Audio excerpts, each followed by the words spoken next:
monsieur le rapporteur, mes chers collègues. Nous examinons aujourd'hui en séance publique un texte rare, attendu et porteur d'une logique simple, faire confiance à un territoire et à ses élus pour gérer ce qui touche directement au quotidien de leurs habitants. Pour la première fois dans l'histoire parlementaire de la Ve République, un projet de loi est exclusivement consacré à l'habilitation d'une collectivité d'outre-mer au titre de l'article 73 de la Constitution.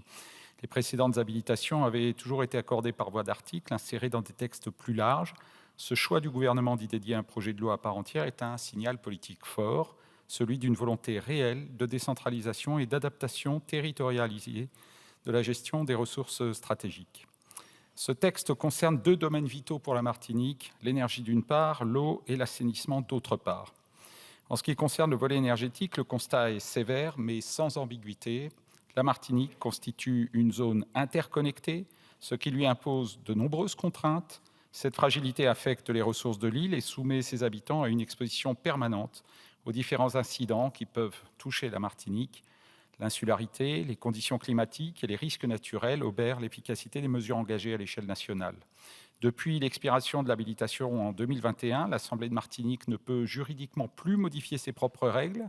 L'article 1er de ce projet de loi y remédie en renouvelant et en élargissant cette habilitation, notamment à la mobilité durable, qui est une nouveauté bienvenue. J'y vois une opportunité concrète, permettre à la Martinique de réviser sa réglementation thermique, de lever les restrictions qui ont freiné le développement du photovoltaïque et d'engager les filières d'avenir que sont l'éolien en mer et la géothermie, pour laquelle 2 permis d'exploration ont d'ores et déjà été délivrés. Sur l'eau et l'assainissement, le paradoxe est saisissant. La Martinique reçoit chaque année plus de 2 milliards de mètres cubes de pluie. Pourtant, ses habitants ne bénéficient pas d'un accès permanent à l'eau potable. La ressource est là, mais les réseaux la gaspillent. 46% de l'eau captée est perdue en fuite, contre moins de 20% en moyenne dans l'Hexagone. En mai 2024, un arrêté de sécheresse a privé jusqu'à 32 000 abonnés d'eau potable.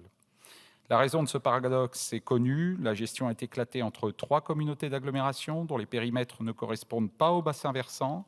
Cet éclatement nourrit les conflits, bloque les investissements et interdit toute politique cohérente à l'échelle de l'île.